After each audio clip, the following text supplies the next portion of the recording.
everybody should get up from bed early in the morning and they should take water and walking. They should make a habit of walking at least for half an hour. Then take the yoga. Yoga must. आप 128 साल के हो गए हैं। अब आपकी life का purpose क्या है? Purpose here, I am now disease-less life. So I want everybody should be disease-less life. Is my aim of my life. नमस्कार दोस्तों, मैं हूं हिमांशु भट्ट। आज का वीडियो बहुत स्पेशल है क्योंकि आज हमारे साथ हैं 128 साल के साधु स्वामी शिवानंद जी, जिन्हें भारत सरकार ने पद्मश्री से सम्मानित भी किया था।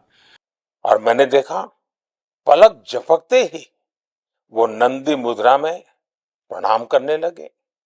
मैंने भी बाबा शिवानंद जी को झुककर बार बार प्रणाम किया। 126 वर्ष की आयु और बाबा शिवानंद की फिटनेस दोनों आज देश में चर्चा का विषय है। मैंने सोशल मीडिया पर कई लोगों का कमेंट देखा कि बाबा शिवानंद अपनी उम्र से 4 गुना कम आयु से भी ज्यादा फिट है। वाकई बाबा शिवानंद का जीवन हम सभी को प्रेरित करने वाला है। स्वामी जी के साथ आज से 2 साल पहले मैंने एक वीडियो बनाया था जिसमें हमने स्वामी जी के लाइफ के स्ट्रगल्स को बताया था, लेकिन आज हम स्वामी जी से जानेंगे उनकी 128 साल की हेल्दी लाइफस्टाइल का सीक्रेट कि जिस समय 30-40 साल की उम्र में लोग गंभीर बीमारियों से ग्रसित होने लगे हैं और हॉस्पिटल लोगों का दूसरा घर बन चुका है, तो ऐसे समय में कैसे स्वामी जी 128 साल के होने के बावजूद भी पूरी तरह से फिजिकली और मेंटली फिट हैं और उन्हें कोई गंभीर बीमारी भी नहीं है। स्वामी जी, आपको मेरा प्रणाम। स्वामी जी, आपकी उम्र 128 साल हो गई है। Yes. और लोग तो आजकल 30 साल की उम्र तक पहुंचते ही बीमार पड़ने लगते हैं। तो सबसे पहले आप मुझे अपनी 128 साल की लाइफ का सीक्रेट बताइए इतने हेल्दी रहने का कि आज आप सारे काम खुद कर पाते हैं। Our lifestyle is full of defects. That's why they cannot enjoy longest life. Our lifestyle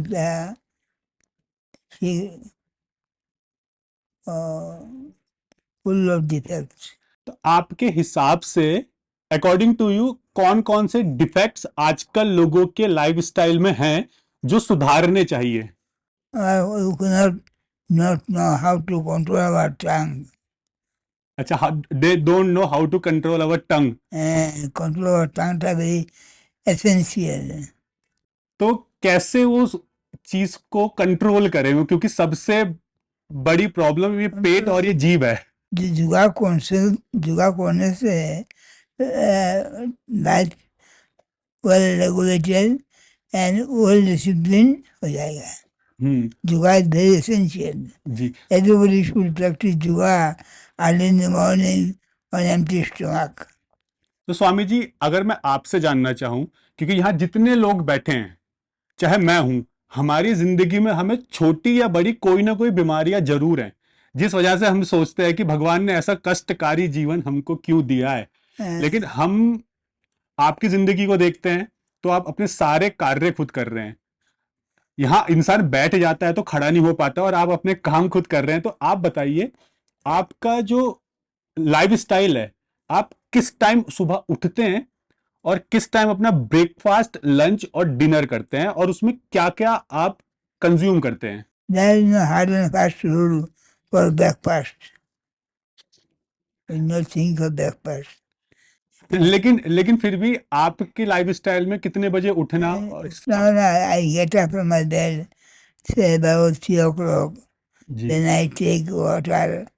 And then in 24 hours, I take 3 liters water. The people do not know how to take water. They will take only 1 liter. Only 1 litre. And waste product It is not expelled out. और इसके बाद आप breakfast किस time करते हैं, और breakfast में आपका फूड क्या रहता है? Breakfast is not at all necessary. अच्छा, ब्रेकफास्ट जरूरी नहीं है। नहीं, जरूर नहीं है। What breakfast means overtaxation on the stomach.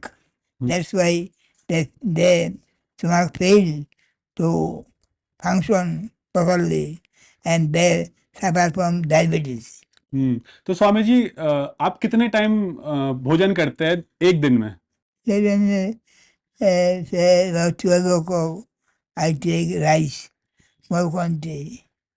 They take people will take excessive quantity of rice and consume excessive means overtaxation on pancreas. और इवनिंग में भी आप करते हैं, दिन में एक ही बार करते हैं? Light food. लाइट फूड, और उसमें भी कितने बजे करते हैं? 8 8 PM। 8 PM. स्वामी जी, कल से नवरात्रि स्टार्ट हो रही हैं, और नवरात्रि में लोग व्रत रखते हैं, यानी फास्टिंग करते हैं, और वो अन्न तो छोड़ देते हैं, लेकिन आलू और फल पेट भर के खाते हैं। तो मैं आपसे जानना चाहता हूं कि आप, हमने सुना है कि आप फ्रूट्स और मिल्क नहीं पीते हैं, क्या रीजन है? Milk means animal product. Ji. Milk. So you should avoid. Our country is very poor. They have no money to purchase milk, food and milk. So you should avoid it. Without milk and fruit, man can live very easily. But we should know how to live a pure life. Brahmacharya. और स्वामी जी, आप योगा करते हैं, तो morning में आप कितनी देर योगा करते हैं, और आपको योगा के सबसे अच्छे आसन अपनी बॉडी के अकॉर्डिंग कौन कौन से लगते हैं? Essential yoga, Pawan muktasana is a good medicine for the diabetes. अच्छा, पवन मुक्त आसन is good for diabetes. Very good medicine for diabetes. Prevented Pawan muktasana and Shalpangasan and Yoga Mudra I practice. And head, neck joint, shoulder joint, forward movement. और स्वामी जी, आज से 2 साल पहले जब मैं आपसे मिला था, तब आपको चश्मा नहीं लगा हुआ था, यानी कि तब आपकी एज 126 इयर्स थी।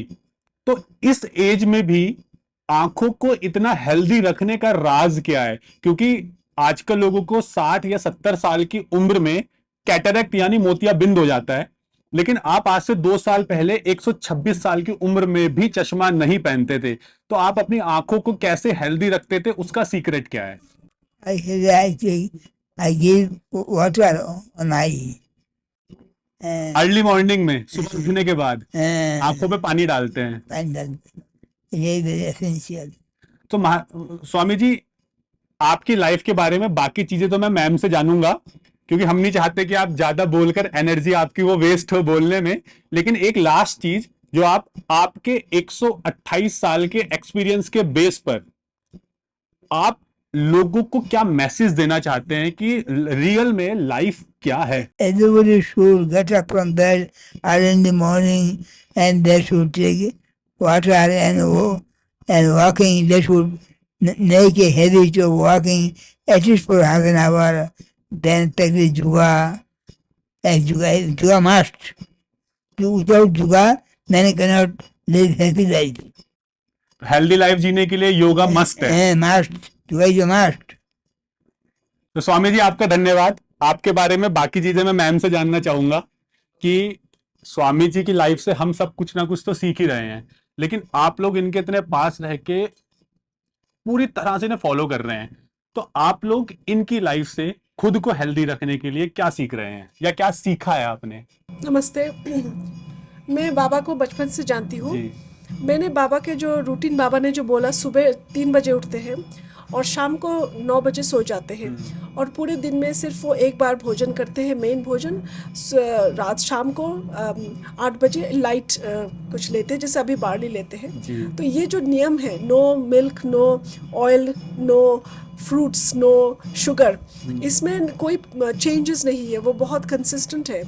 तो मैं अपने जीवन में यही उतारने की कोशिश कर रही हूँ, अभी तक सफल नहीं हुई हूँ, कि कंसिस्टेंसी मेंटेन करना इम्पोर्टेंट है अपने लाइफ में हेल्दी रहने के लिए। कि हम लोग जब हम जैसे न्यू ईयर रेजोल्यूशन करते हैं, कोई नया डाइट शुरू करते हैं, तो हम मैक्सिमम 1-2 महीने वो डाइट में स्टिक करते हैं, उसके बाद हम अपने पुराने ओल्ड हैबिट्स पे रिटर्न करते हैं। तो अगर हमको लाइफ लॉन्ग चेंजेस बनाने हैं, तो we have to stick to other routine. जो किसी का जो इंस्पिरेशन है, कोई अगर हमारा रोल मॉडल है, उस रोल मॉडल को हम अगर फॉलो करें, तो वो उसमें हम कंसिस्टेंसी रखें। और ऐसा नहीं है कि हम लोग बहुत ज़्यादा करते हैं अपने लाइफ में, क्योंकि बाबा के जैसा जीना हम लोग के लिए पॉसिबल नहीं है। जैसे हम मिल्क लेते हैं, शुगर भी लेते हैं, ऑयल भी लेते हैं, लेकिन उसका जो अमाउंट है वो बहुत कम होना चाहिए, क्योंकि एक्सेस, जैसे बाबा बोलते हैं ना, एक्सेस खाने से over taxation on the organs हो जाता है, पैंक्रियास में होता है। तो इसी वजह से हमको नियमित आहार और शुद्ध आहार, और एक और बात बाबा ने अभी मेंशन, अभी जो मैं फॉलो करती हूँ, उन्होंने मेंशन आज नहीं किया, कि वो हाइजीन का बहुत ध्यान रखते हैं। हाँ, बाबा हमेशा हाथ यहाँ तक, अपने एल्बो तक धो के खाते हैं, किसी भी खाने के पहले। कभी भी गंदे हाथ से कुछ भी खाने का चीज़ नहीं छूते। बाहर रेस्टोरेंट, फास्ट फूड आउटलेट्स पे बाबा कभी नहीं खाते। ये सब चीज़ का ध्यान रखना पड़ता है, कि अगर हम स्वस्थ जीवन जीना चाहे, तो हमें ये चीज़ अवॉइड करनी होती है। साफ़ सफाई का ध्यान रखना पड़ता है, क्योंकि हाथ से बहुत बीमारी चली जाती है, गंदे जैसे माइक्रोब्स हैं, बैक्टीरिया है, वायरसेस है, ये कांटेक्ट से ही फैलती है। तो हमें ये ध्यान रखना है। और हमें बाहर में जो फास्ट फूड रेस्टोरेंट्स है, वहाँ पे जो प्रिजर्वेटिव्स यूज़ करती है, बाबा हमेशा फ्रेश फूड खाते हैं, कभी पुराना खाना नहीं खाते, फ्रेश फूड। ये एक और बहुत इम्पोर्टेंट सीखने वाली बात है, कि हम जैसे क्रिस्प्स लेते हैं, चॉकलेट्स वगैरह, या फिर केक्स, जैसे बेकरी पेस्ट्रीज वगैरह, तो ये पुराने फूड है। इसमें बॉडी को, इसमें ट्रांस फैट बोलते हैं, ये ट्रांस फैट हमारे शरीर को बहुत हानिकारक है। और आजकल ये जो बड़े बड़े मार्केटिंग एजेंसीज हैं, ये हेल्थ के नाम पे ये स्वीटनर्स बिक रहे हैं, एस्पार्टेम, एसिटासल्फेम के, बहुत ही हानिकारक है। उससे तो अच्छा है शुगर लो, गुड़ लो। हम अपने बेसिक्स पे जाना चाहिए। We should go back to our roots. यही मुझे सीखने में, बाबा जी से देख के, यही से we should go back to our roots. Ma'am, आप कितने साल से बाबा जी से जुड़े हैं? मैं बचपन से जुड़ी हूँ। अच्छा। बाबा ने मुझे पढ़ाया लिखाया, बाहर भेजा, अभी मैं बाहर रहती हूँ, वहाँ पे मैं प्रैक्टिस करती हूँ, साइकेट्रिस्ट हूँ। तो हर एवरी स्टेप बाबा मुझे सिखाए। और बाबा कभी किसी को गलतियाँ नहीं बोलते कि तुम्हें ये गलती है, कभी किसी को फॉल्ट नहीं देखते। बाबा सिर्फ बोलते हैं कि तुम मुझे देखो, मैं कैसा लाइफ लीड कर रहा हूँ, जो तुम्हें पसंद हो वो तुम ग्रहण करो, जो तुम्हें पसंद नहीं है तुम वो मत लो। तो बहुत ही सिंपल लाइफ है बाबा का, और किसी पे अपना विचार नहीं थोपते, किसी पे अपना कोई भी संदेश ऐसा नहीं बोलते तुमको ये करना। ही इज़ सो टॉलरेंट, इतने टॉलरेंट है, सबको इतना इंक्लूसिव है, किसी भी जाति धर्म हो, किसी सबको अपना, हर जीव में भगवान देखते हो, और एक सेवा भाव, ये सब भी सीखने को मिलता है बाबा से। मैम, जैसे आपने बताया कि आप एक साइकेट्रिस्ट हैं, और हमारे साइकोलॉजिकल लेवल पे ही सारी चीजें बहुत मैटर करती है, चाहे हमारी डिजीज हो, हमारी लाइफ हो, या कुछ भी हो, क्योंकि आज हम जो है वो हमारे डिसीजन है, हमारे डिसीजन के बेस पर ही हम बने हैं। तो जो भी लोग आप सोसाइटी में देखते हो, और स्वामी जी जो आज 128 साल के हैं, साइकोलॉजिकल लेवल में कितना डिफरेंस लगता है, जिन्होंने इनकी लाइफ को पॉजिटिवली भी चेंज किया है, और बाहर की सोसाइटी के कंपैरिजन में जो इनसे प्रभावित हुए हैं। हाँ जी। मतलब मैंने तो ऐसे भक्त देखे हैं, जो उनके पूरे जीवन, उनकी पूरा फैमिली उनके भक्त थे, जैसे 4 जनरेशंस उनके ग्रेट ग्रैंड पेरेंट्स, उसके बाद ग्रैंड पेरेंट्स, फिर माता पिता, नाउ देयर चिल्ड्रन, ऐसा भी है, 4 generations have been his devotees. तो मैंने देखा कि इनकी जीवन बहुत पॉजिटिविटी है इनके जीवन में। और मैम जैसे कहते हैं ना कि आप जिस टाइप के इंसान से मिलते हो उसका वो ऑरा और उसकी एनर्जी आपको उसी तरह से इम्पेक्ट भी करते हैं। तो आपने कहा कि इनकी लाइफ में पॉजिटिविटी बहुत हाई है, बहुत तो वो स्वामी जी की पॉजिटिविटी ने आप लोगों के अंदर की नेगेटिविटी को कैसे हटाने में मदद की? और अगर आप कुछ शेयर करना चाहे तो ऐसी कौन सी नेगेटिविटी थी जो इनकी पॉजिटिविटी से आपके अंदर से दूर हुई? अभी तक तो मैं कोशिश ही कर रही हूँ, मैं ये दावा नहीं कर सकती हूँ कि मैं बहुत सुधर गई हूँ। लेकिन कुछ परसेंट हाँ। असर तो पड़ता है। जैसे मुझे पहले गुस्सा बहुत आता था जी। बचपन में, तो मैंने बाबा को देख देख के अभी मेरा गुस्सा बहुत शांत हो गया। मैं जब कॉलेज पे थी तो ऐसा लाइफस्टाइल होता था कि कोल्ड ड्रिंक्स लेती थी मैं। हाँ, तो वो अभी नहीं लेती। ऐसे ऐसे कुछ छोटी छोटी चीज़ें मेरे लाइफ पे मैंने सुधारा, मैंने चेंजेस में लाई। और एक और चीज़ मैंने बाबा से सीखी है कि जो आकांक्षा है ना, बाबा बोलते हैं the cause of he is not only the oldest living man, he is the happiest man in this world. तो जब बाबा से पूछते हैं कि what is the cause of your happiness, बाबा बोलते हैं कि डिज़ायरलेस लाइफ। तो मैं जब पहले छोटी थी बचपन में, या पहले मेरा बहुत डिज़ायर्स होते थे कि मुझे ये नौकरी चाहिए, ये करनी है, वो करनी है। तो धीरे धीरे ये डिज़ायर्स भी मेरा कम हो रहा है। तो मैं देखती हूँ कि ये एक पॉजिटिव चेंज है। पॉजिटिव चेंज है। तो मैम आपने कहा एंगर, और एंगर तो मोस्ट ऑफ द पीपल्स की आजकल बहुत बड़ी कमजोरी भी है कि छोटी छोटी बात पे बहुत जल्दी गुस्सा आ जाता है। तो स्वामी जी से आपने जो सीखा है उस बेस पे आप अगर कुछ टिप्स देना चाहें कि हाउ टू कंट्रोल एंगर? तो बाबा अक्सर बोलते हैं कि तुम अगर एक किताब पढ़ो तो वो है भगवत गीता। जी।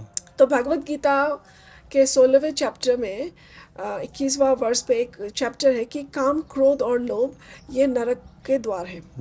तो ये अक्सर बाबा मुझे सुनाते हैं, क्योंकि उनको पता है कि मुझे गुस्सा आती है, या फिर मुझे जैसे कभी कभी ये खाने की भी लोभ है। तो ये लोभ और क्रोध दोनों ही मुझ पे बहुत है। तो इसको हटाने के लिए गुरु का संग, सत्संग, गुरु संग बहुत इम्पोर्टेंट, और गुरु ही मार्ग दिखाते हैं। तो ये नरक, ऐसे मुझे बाबा बोलते हैं, अक्सर बोलते हैं। तो कभी बाबा ने बोला नहीं कि तुम सुधर जाओ या फिर तुम ये चेंज, कभी नहीं बोला। लेकिन खुद अपने एग्जाम्पल से और शास्त्र को दिखाकर बाबा ऐसे सुनाते हैं, तब खुद से एक इच्छा जागृत होती है कि मैं भी सुधर जाऊं। ये जो स्फूर्ति, ये खुद का जो इनर डिज़ायर, ये बहुत इम्पोर्टेंट है। क्योंकि हम लोग लेक्चर्स बहुत सुनते हैं और हम लोग को प्रवचन सुनते हैं, हमको एडवाइस करने वाले बहुत हैं, लेकिन जब तक हम खुद चेंज नहीं होना चाहते, चेंज संभव नहीं है। जी। तो मैं स्वामी जी एक क्वेश्चन आपसे पूछना चाहूंगा।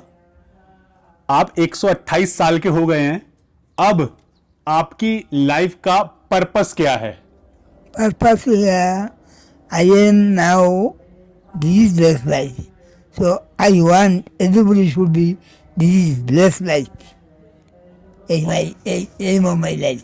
और डिजीज लेस लाइफ का सीक्रेट है कि आप जल्दी उठो, लिमिटेड खाओ, टंग पे कंट्रोल रखो, well regulated life and well disciplined life and well controlled tongue. That's it. Ma'am ने बताया कि आपकी लाइफ पर भगवत गीता ने बहुत इम्पैक्ट डाला है। तो आप भगवत गीता से क्या प्रेरणा आपको मिलती है, और भगवत गीता के ऐसा कौन सा श्लोक है या कौन सा ऐसा फेज है जिसने आपकी लाइफ को चेंज किया है? 16 chapter देव द्विज गुरु प्राज्ञ पूजनम शौच माध्यम ब्रह्मचर्य अहिंसा शारीरिक तपस्या। आठ word very essential, everybody should follow. देव द्विज गुरु प्राज्ञ पूजनम शौचम आर्जवम ब्रह्मचर्य अहिंसा शारीरिक तप उच्यते। शारीरिक तपस्या, आठ शब्द everybody should observe very minutely. Then they can enjoy happiest among this life. तो ये सीक्रेट है डिजीज लेस लाइफ को जीने का। स्वामी जी, मेरे को एक लास्ट क्वेश्चन याद आया कि आप अभी डॉक्टर के पास गए थे आयुर्वेदिक मेडिसिन लेने, आयुर्वेदिक मेडिसिन भी कहूंगा, औषधियां लेने। आप एलोपैथी दवाई क्यों नहीं खाते हैं, इसका रीजन आप बताइए। वेरी हार्मफुल, साइड इफेक्ट नहीं, साइड इफेक्ट बहुत सारे साइड इफेक्ट्स हैं। क्या आपने कभी भी एलोपैथी मेडिसिन नहीं ली है? नहीं, सिर्फ आयुर्वेद? तो आयुर्वेद और होम्योपैथ। आयुर्वेद और होम्योपैथ, वही वो भी एक रीजन है। और स्वामी जी को ऐसी कोई सीरियस या क्रिटिकल डिजीज अभी नहीं है? अपोलो हॉस्पिटल चेन्नई हर साल कॉम्प्लीमेंट्री फुल बॉडी चेकअप करती है। कोई भी फिजिकल इलनेस नहीं है, फिजिकली फिट, मेंटली अलर्ट है, सिर्फ थोड़ा ऊंचा सुनाई देती है ओल्ड एज की वजह से। स्वामी शिवानंद जी से उनकी लाइफ का सीक्रेट जानने के बाद अब स्वामी शिवानंद जी के फिजिशियन डॉक्टर दीपक कुमार जी से जानते हैं कि वास्तव में 128 साल के स्वामी शिवानंद जी कितने हेल्दी और फिट हैं। सर, अमूमन आपके पास बहुत पेशेंट आते हैं और अब हम देखते हैं आजकल तो लोग 30-30 साल की उम्र में बहुत सारी बीमारियों से ग्रसित हैं। आप जब भी स्वामी शिवानंद जी को देखते हैं, उनसे मिलते हैं, तो आपको क्या लगता है कि वास्तव में वो 128 साल की उम्र में इतने स्वस्थ हैं? हिमांशु जी, वो बिल्कुल स्वस्थ हैं। उसका एक सबसे बड़ा कारण है उनका ब्रह्मचर्य जी। और ब्रह्मचर्य अक्सर हमने वेस्टर्न कल्चर को अपना करके अपना ब्रह्मचर्य बिल्कुल खराब कर लिया। इसका छोटा सा एक उदाहरण दूंगा। यदि आप एक बोतल शहद की हो और एक बोतल पानी की हो, दोनों को उल्टा करेंगे तो पानी की बोतल एकदम खाली हो जाएगी, शहद धीरे धीरे खाली होगा। यानी कि जितना हमारा वीर्य स्ट्रांग होगा, हमारे शरीर की क्षमता उतनी अच्छी होगी, बौद्धिक क्षमता भी, आध्यात्मिक क्षमता भी और पौरुष क्षमता भी, और बीमारियों से लड़ने की क्षमता भी।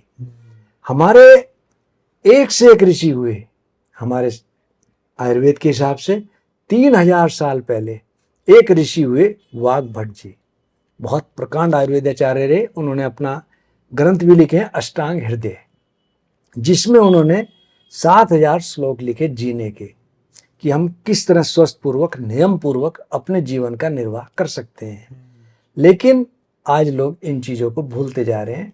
फास्ट फूड का ज़माना आ गया, फास्ट चलना है, फास्ट ही जी रहे हैं, फास्ट ही मर रहे हैं, फास्ट ही जो है बीमार पड़ रहे हैं। अचानक ही आज के समय में हार्ट फेल होने की स्थिति, बहुत बुरी बुरी बीमारियां हमको सता रही हैं। और यदि कोई व्यक्ति सूर्योदय से पहले यदि अपना बिस्तर त्याग दे तो उसके शरीर की 80% बीमारियां दूर हो जाती हैं, उसको कोई बीमारी नहीं सताती। और साइंस ने भी प्रूव किया कि हमारे शरीर को कमांड करते हैं हमारे सूर्य देवता। अगर हम बायोलॉजिकल क्लॉक के हिसाब से जीवन का निर्वाह करें तो हम कभी बीमार नहीं पड़ सकते जी।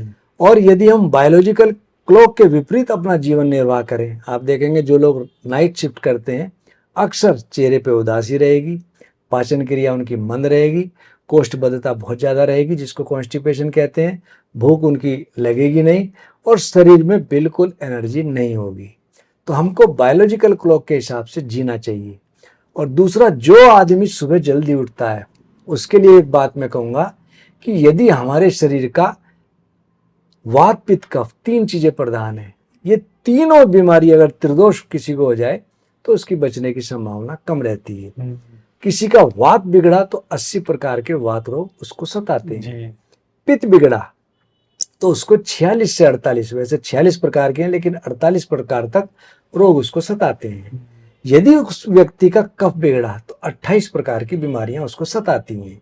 और यदि त्रिदोष हुआ तो 144 प्रकार की बीमारी, जिसमें कैंसर जैसी दुष्ट साध्य बीमारी भी है, उसको क्लिक कर जाती है। तो इन स्वामी जी के लिए मैं इतना कहूँगा, ये जितेंद्रिय है, इन्होंने अपनी इंद्रियों को अपने वश में किया और इन्होंने अपने शरीर का वात पित्त कफ किसी को बिगड़ने नहीं दिया, उसको बिल्कुल बैलेंस रखा। आज भी उनकी बोलने की, उनकी सोचने की, उनकी कार्य करने की क्षमता बिल्कुल किसी नौजवान से ज़्यादा है। वो बिना किसी सहारे के चलते हैं और उनको कोई बहुत ज़्यादा महंगे वस्त्र नहीं पहनते, सिंपल आदमी हैं और उन्होंने अपने जीवन का निर्वाह किस तरह करना चाहिए ये एक उदाहरण है। और मुझे इस बात की बहुत ज़्यादा खुशी है, भगवान की मेहरबानी से मैं इस कादर बना कि इतने आत्मीय, इतने वंदनीय, इतने प्रार्थनीय इस सज्जन की मैं सेवा कर सका।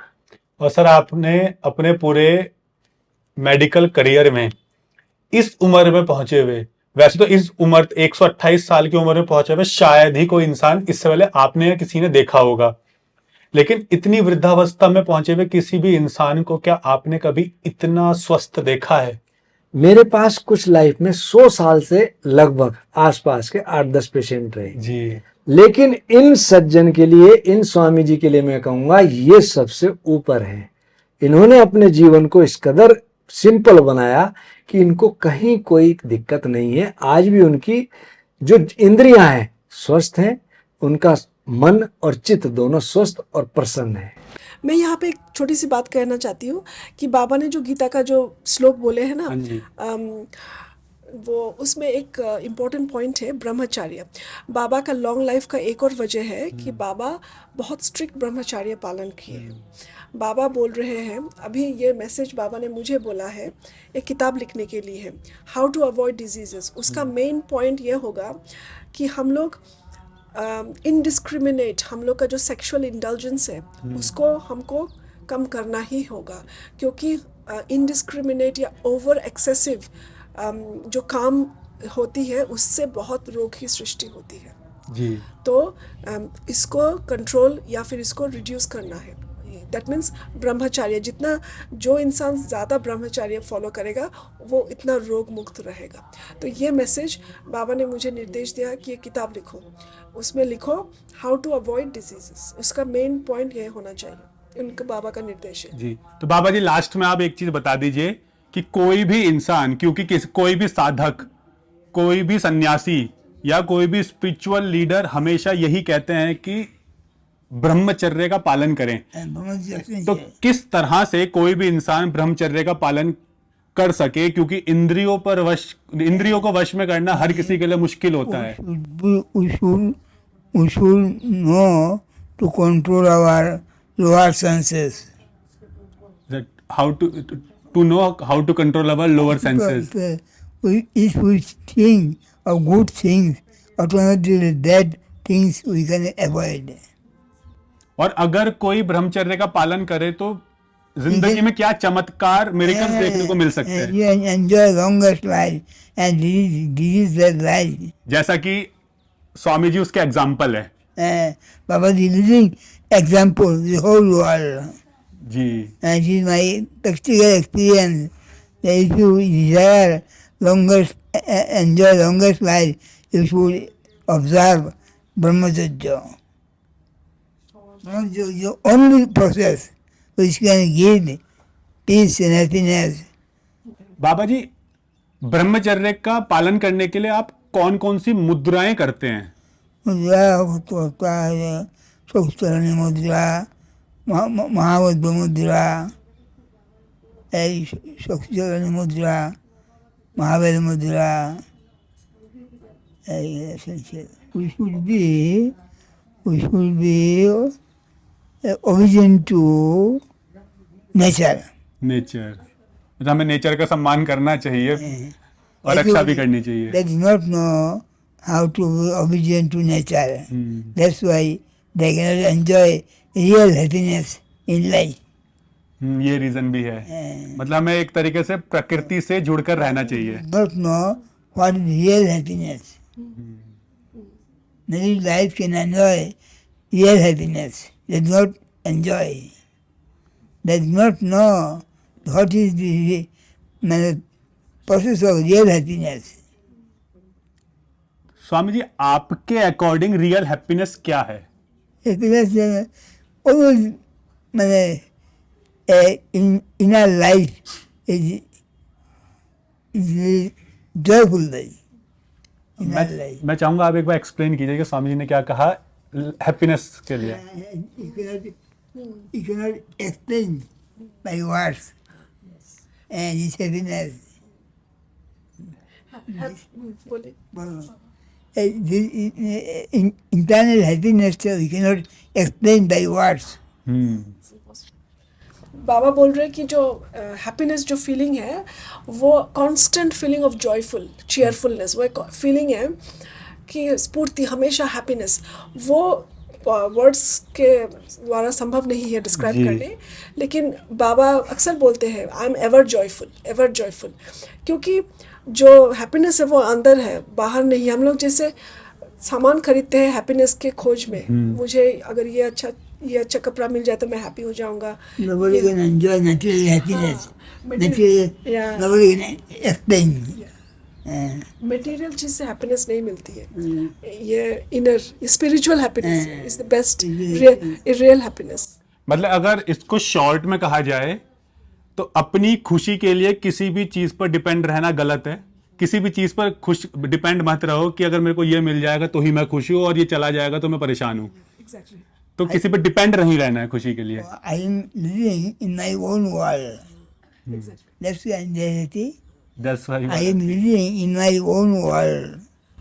बाबा किसी से कुछ एक्सपेक्ट नहीं करते। हाँ जी। कभी किसी से अगर बाबा को किसी ने कुछ खटी कुछ बात सुनाई तो भी दुख नहीं होते। बाबा बोलते हैं कि हमें किसी को दुख नहीं देना चाहिए और हमें किसी के व्यवहार से दुखी भी नहीं होना चाहिए। और one thing for secret of happiness is you should not find faults of others. जब किसी के दोष पकड़ोगे तो खुद ही दुखी हो जाओ। हाँ, और उसके दोषों को हम विचार करते करते वही गलतियां खुद भी करने लगते हैं। तो मैम आपका बहुत बहुत धन्यवाद। स्वामी जी आपका भी धन्यवाद कि आपने अपनी जिंदगी के उन सुनहरे अनुभवों को और अपने लाइफ के सीक्रेट को हमारे साथ शेयर किया, ताकि इस वीडियो को जितने भी लोग देखें और उनको पता चल जाए कि वास्तव में संभव है केवल अपनी जीभ और अपने पेट पर कंट्रोल करके हेल्दी और लॉन्ग लाइफ जीना और डिजीज लेस लाइफ जीना। और लोगों को इस वीडियो को देखने के बाद ये भी समझ में आएगा कि क्यों आज हम छोटी छोटी उम्र में बीमारियों से ग्रसित होते जा रहे हैं और हॉस्पिटल हमारा दूसरा घर बनते जा रहे हैं। तो उम्मीद करता हूं स्वामी जी के इस वीडियो को देखने के बाद आपको बहुत कुछ जानने को मिला होगा कि हमारे भारत की इस पावन धरती पर ऐसे संत भी हैं जो इतना सिंपल जीवन जीते हुए दूसरों के लिए प्रेरणा का स्रोत भी बन रहे हैं। तो उम्मीद करता हूं इनके जीवन के इन अनुभवों से आप भी प्रेरणा लेकर